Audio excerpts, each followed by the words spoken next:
현재 데이터 센터 업계의 핵심 기술로 인공지능이 크게 주목받고 있는데요. 기존 데이터 센터 운영 업체들은 AI가 지원하는 컴퓨팅 집약적인 인프라에 대한 역량을 강화하고 있고, 아예 처음부터 AI를 중심으로 데이터 센터를 새롭게 구축하려는 경향도 보입니다. 무엇보다 국내외 ICT 기업들이 클라우드 시장과 더불어 생성형 AI의 경쟁 무대로서 데이터 센터 시장에 저돌적으로 진입 중이죠. 그래서 이번 영상은 데이터 센터 시장에 열중하는 기업들이 어떤 AI 관련 기술을 활용하고 적용 중인지 AI 데이터 센터에 대한 소식들을 빠르게 정리해보도록 하겠습니다.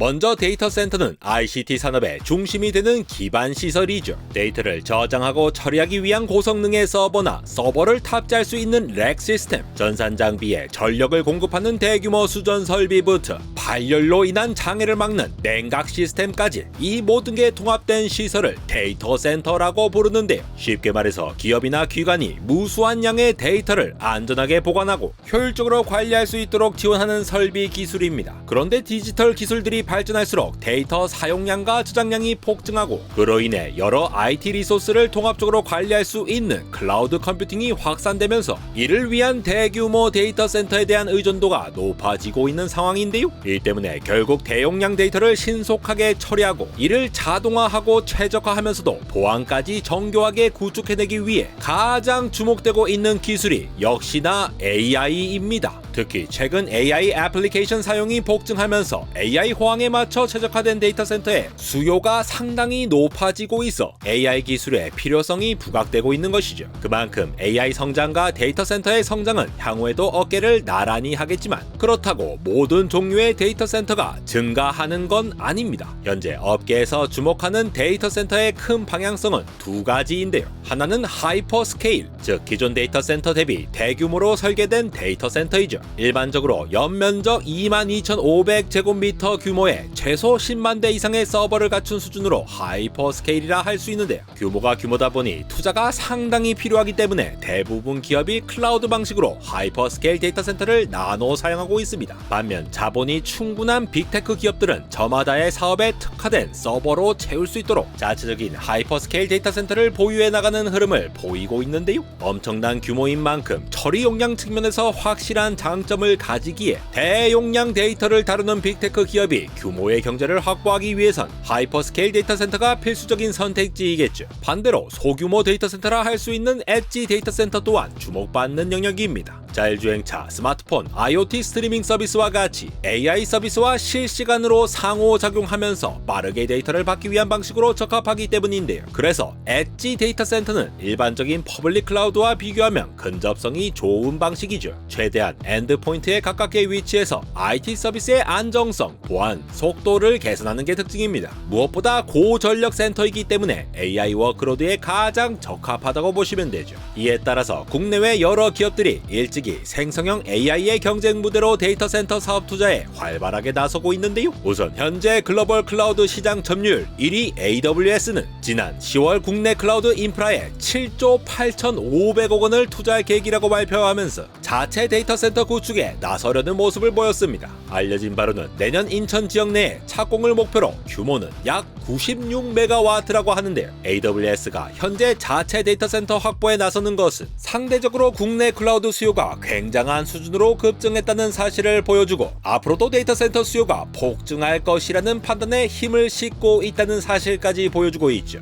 AWS와 치열하게 경쟁 중인 마이크로소프트도 이그나이트 컨퍼런스를 통해 발표한 생성형 AI용인 마이아 AI 엑셀레이터와 클라우드 워크로드용 애저 코발트 CPU를 데이터 센터에 적용할 것으로 알리면서 자체 데이터 센터에 대한 기대감을 높였습니다. 특히 데이터 센터 내부에 마이아 100 가속기 칩을 수용하기 위해서 더 넓은 렉으로 확장했고, 거기에 집약적인 AI와 생성형 AI 워크로드로 인한 칩 온도 관리를 위해 새로운 액체 냉각 솔루션까지 새롭게 설계했다고 하죠. ARM 설계 기반의 128코어를 갖춘 애저 코발트 CPU 역시 인프라의 에너지 효율을 높일 수 있는 칩으로 데이터 데이터 센터 전체에 사용될 예정입니다. 물론 최근에 출시한 프로세서들과 비교해 보았을 때는 그 성능에 의심을 품는 사람들도 많긴 하지만 이렇게 자체 칩 설계를 오랫동안 준비해온 마이크로소프트가 실질적으로 자체 데이터 센터 구축과 함께 앞으로 마이크로소프트 365 코파일럿, 기터브 코파일럿, 윈도우 코파일럿, 빙체 코파일럿 등의 다양한 AI 서비스를 매우 많은 사람들에게 지원하기 위한 준비를 해나가고 있는 것으로 보입니다. 여기에 마이크로소프트가 최근 영국 내 데이터 센터를 2배 이상 늘리고 AI 인프라를 강화하기 위해 향후 3년에 걸쳐 하나로 약 4조 2천억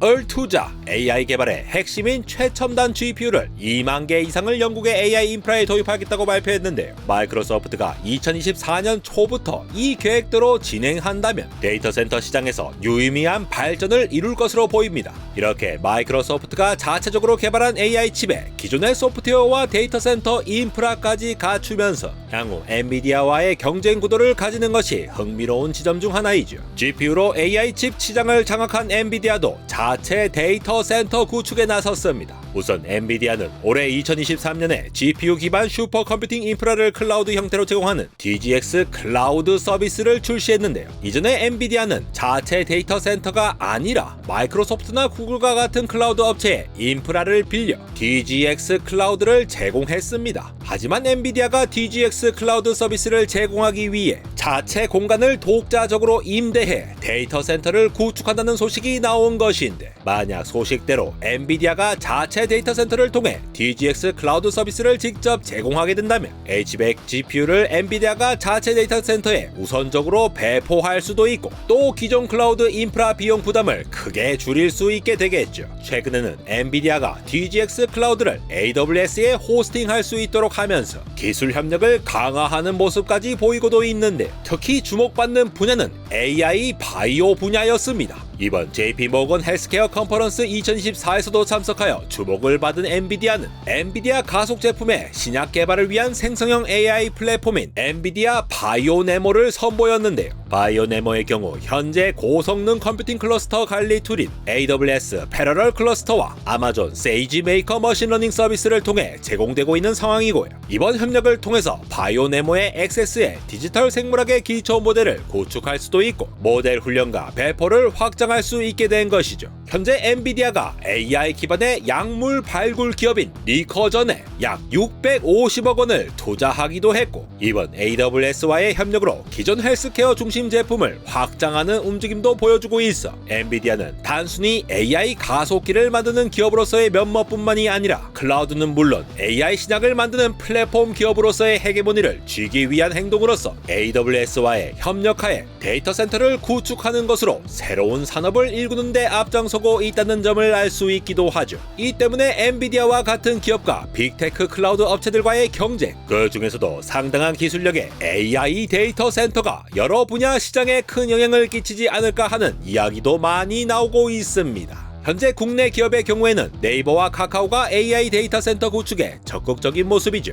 지난 11월부터 네이버가 각 춘천에 이어 두 번째 자체 데이터 센터인 각 세종을 축구장 40개 정도 넓이인 국내 최대 규모로 완공해서 본격적인 운영에 나섰고요. 거기다 네이버와 차세대 AI 반도체 솔루션 개발을 협업하는 삼성전자가 하이퍼클로바 X를 시작으로 NPU라고 불리는 신경망 처리 장치, 컴퓨테이셔널 스토리지, HBM, 프로세스 인 메모리 핍, CXL과 같은 고성능 컴퓨팅을 지원하는 차세대 반도체 분야 파트너십을 확장하는 중인데, 마치 마이크로소프트가 자체 칩을 설계하고 메타가 자체 칩 설계로 생성형 AI를 대응하는 것과 같이 지금 주문하면 1년이 걸린다는 엔비디아의 H100과 같은 GPU의 수요가 미친듯이 오르는 가운데 수요 공급 불균형으로 가격이 급등해버린 GPU를 대체할 수 있는 NPU로 비용을 절감하려는 상황으로 보입니다. 카카오 역시 지난 9월 한양대 에리카 캠퍼스 내에 첫 자체 데이터 센터인 카카오 데이터 센터 안산을 준공했죠. 총 12만 대의 서버를 보관할 수 있는 초대형 데이터 센터이면서 저장 가능한 데이터량은 6엑사바이트 규모라고 하는데요. 운영 시스템을 설치하고 안정화 테스트까지 거친 다음 2024년 1분기 중에 본격적으로 가동될 예정입니다.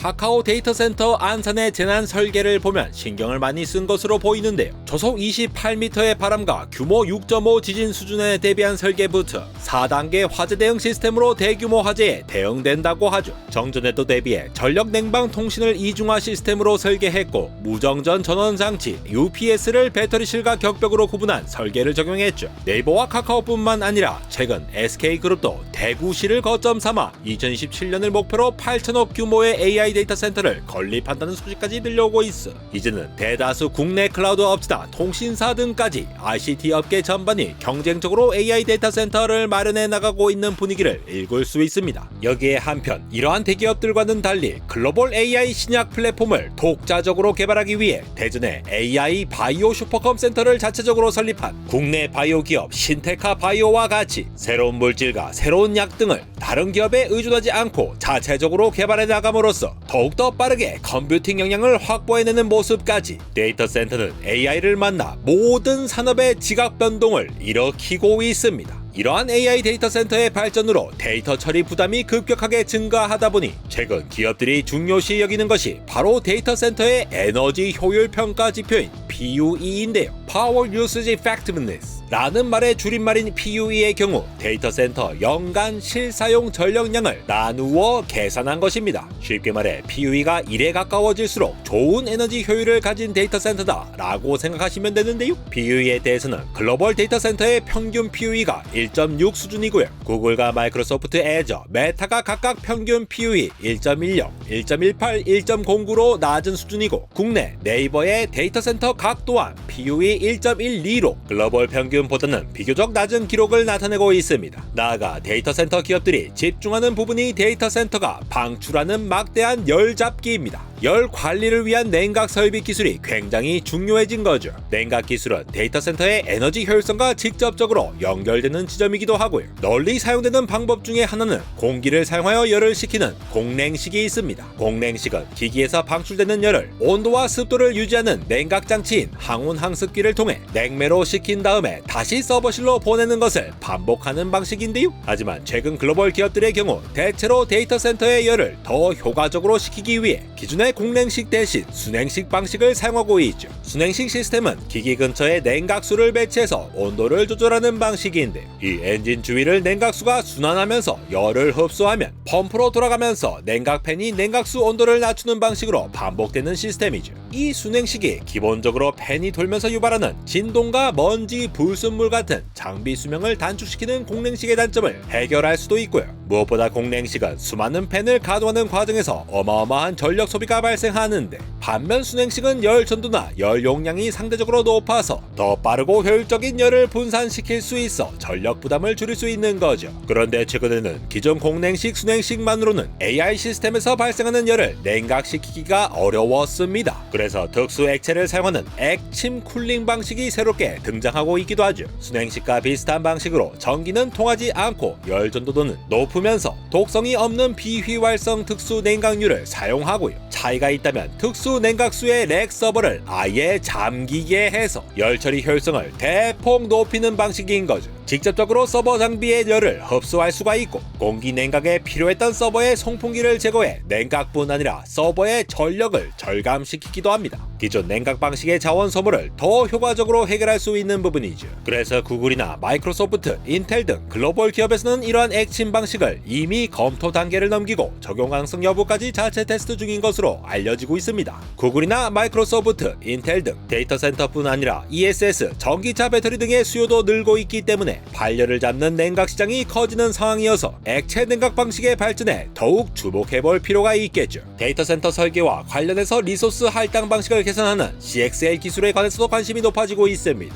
기존에는 모든 서버의 메모리 용량이 100% 활용되지는 못하죠. 메모리는 고정된 구성을 통해서 각 서버에 할당이 되어 있죠. 반면 CXL을 적용하면 각 시스템이 독립적으로 보유한 메모리와 관계없이 필요한 정도만 메모리를 활용할 수 있도록 하는데요. 특히 고성능 AI나 머신러닝 애플리케이션을 활용하는 클라우드 인프라에서 발생하는 메모리 비용에 대한 부담을 감소시킬 수 있습니다. CXL이 가속기, GPU, 메모리 장치와 같은 연결 장치와 CPU 사이의 메모리 통합을 매끄럽게 지원할 수 있으니까 그에 따라서 CPU와 연결 장치가 소프트웨어의 개입이나 동기화 없이도 메모리에 직접 액세스할 수 있게 되죠. CPU가 연결된 장치보다 큰 메모리 풀을 활용할 수 있도록 메모리 기능을 확장하고 빠른 속도와 넓은 대역폭까지 제공하기 때문에 AI나 애플리케이션의 성능을 향상시키고 메모리 용량을 증가시키는 방향으로 이어지게 됩니다. 결과적으로는 데이터 센터가 분산된 아키텍처로 구현될 수 있고 각 서버는 보유한 메모리와 컴퓨팅 리소스의 최고치에 대한 영향을 덜 받을 수 있고요. 기존 서버 구축 방식에서 벗어나서 다양한 구성 요소를 통해 특화된 서버 설계까지 가능해지기 때문에 결국 서버 구축이나 판매 방식에도 변화가 올 수도 있는 것이죠. 이 점 때문에 기업들이 CXL과 같은 새로운 기술을 수용해서 데이터 센터 설계를 혁신하려는 것이고요. 생성형 AI 붐으로 대용량 데이터 처리가 요구되면서 전 세계적인 관심을 받고 있는 AI 데이터 센터, 이렇게 여러 기업에서 관련 기술을 발전시키고 기대감을 높이고 있지만 부동산 경기 문제나 전력 문제로 인해서 우려하는 시선이 존재하는 것도 사실입니다. 다양한 난관 속에서도 이렇게 AI 데이터 센터에 관심이 쏟아지는 이유를 알아보고 글로벌 빅테크와 국내 기업들이 데이터 센터에 들이는 어마어마한 투자와 개발 현황까지 살펴보며 AI 데이터 센터의 발전이 AI 서비스에 어떤 영향을 끼칠지 유심히 지켜보고 있는 안달공학 에로였습니다.